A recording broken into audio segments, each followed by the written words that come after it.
네, 그래서 이제 지금 사진을 하나 보여줄 건데요. 네, 이 사진은 지진은 아무 데서나 발생하지 않는다는 것을 의미합니다. 지금 지진이 발생한 지점을 지도에 표시를 해보면 특정 지역에 많이 밀집이 돼요.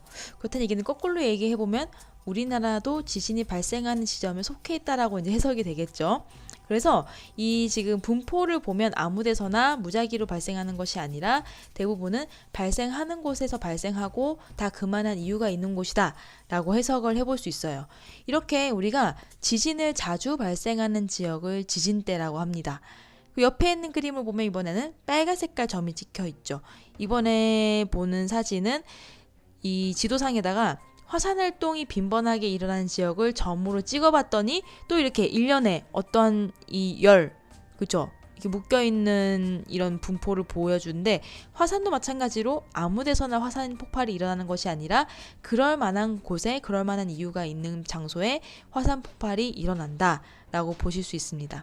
이렇게 화산이 많이 밀집된 지역이 이렇게 선으로 연결되기 때문에 띠대 대자를 이용해서 지진대와 마찬가지로 화산대라고 부르고 있습니다.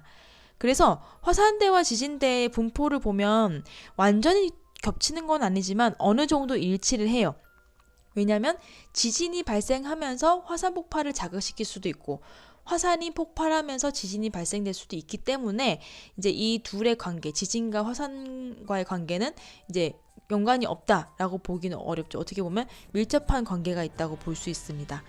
그래서 주로 이제 어디서 가장 많이 지진과 화산 폭발이 일어나는지 보면 아까 선생님 전에 얘기했듯이 대서양 있죠. 지금 남아메리카랑 아프리카 사이의 바다, 유럽과 미국 대륙 바다 그쪽이 대서양인데 그 대서양의 가운데를 가로지르는 그죠? 그 부분에 또 화산이 많이 좀 드문 있고 지진이 많이 발생하고 있죠. 여기는 오히려 화산보다는 지진이 많이 발생하네요.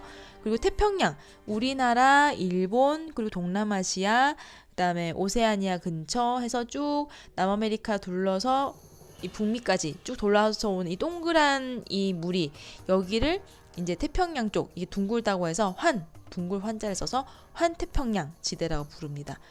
그 다음에 또 많이 지진과 화산 폭발이 일어나는 지역이 어디냐? 바로 알프스 히말라야 지역입니다.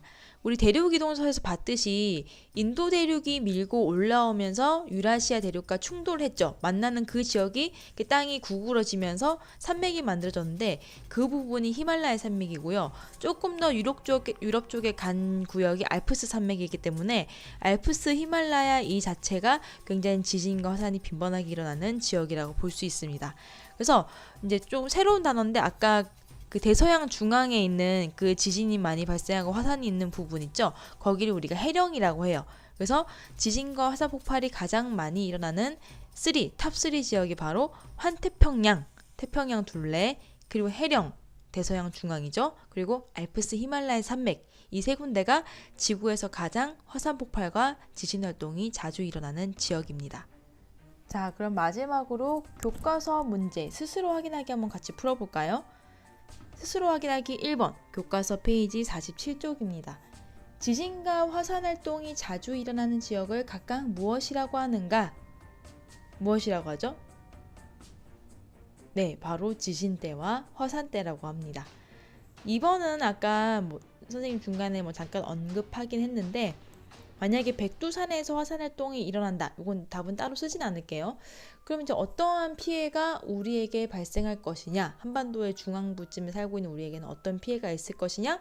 아까 그 아이슬란드 지역 화산 폭발을 예로 본다면 일단 백두산에서 만약에 폭발을 해서 화산재가 움직이게 되면 높은 확률로 우리나라 쪽으로 내려올 가능성이 높아요. 그렇게 되면 이제 우리가 미국 쪽으로 가든가 아니면 유럽 쪽으로 가든가 북쪽 항로를 이용할 경우에는 타격을 받겠죠. 일단 항로가 중단될 것 같고요. 그 다음에 인근 지역에 사는 주민들도 있을 거 아니에요. 그래서 그런 쪽에는 용암이라든지 아니면 아까 봤던 화산 쇠설류 그 다음에 물이랑 재랑 섞여서 엄청 빠르게 흘러가는 화산 이류 이런 거로 이제 덮치게 되면 인명 피해, 재산 피해 엄청나게 많이 발생하게 되겠죠. 뿐만 아니라 가스 분출도 있으니까 이제 이런 공기 상태도 미세먼지와는 또 다른 나쁜 최악의 조건이 될 수 있을 것 같기도 하고요. 이거 말고도 이제 물론 여러 가지 피해가 또 있겠지만 어쨌든 언제 터질지 모르는 백두산의 화산 폭발, 그냥 언젠간 터지겠지만 이제 큰 피해 없이 그냥 조용히 잘 지나갔으면 하는 바람입니다.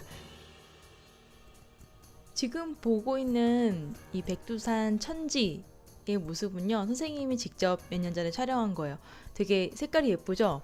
근데 사실 이 산꼭대기이기 때문에 날씨가 워낙 시시각각 급변하는 곳이라서 하루에도 몇 번 비가 왔다 말았다 하는 곳이라 한 2번 정도 백두산에 올라야 이렇게 맑게 개인 하늘을 볼까 말까, 이제 맑은 하늘과 이 지금 백두산 천지의 모습을 볼까 말까 할 정도로 굉장히 보기 어렵다고 해요. 근데 나중에 화산 폭발 일어나면 이제 이 물도 다 끓어서 사라져서 없을 거고 모양도 이제 이렇지 않을 거잖아요. 그럼 이제 이런 광경을 또 보기는 어렵겠죠. 근데 모르겠네요. 여기를 다시 가라고 하면 또 갈 수 있을까? 왜냐면 지금은 이제 중국을 통해서 가야 되는데 그럼 상당히 멀거든요. 그래서 나중에 이제 통일이 됐을 때, 언제일지 모르겠지만 통일이 됐을 때 다시 한번 가보고 싶긴 해요. 부디 백두산 폭발하는 때보다 통일이 되는 시기가 부디 더 빠르기를 간절히 바라봅니다. 자, 이제 대단원 1단원 소단원 하나 남겨두고 있거든요. 이제 거의 다 왔네요. 네, 오늘 수업은 여기까지 하겠습니다. 감사합니다.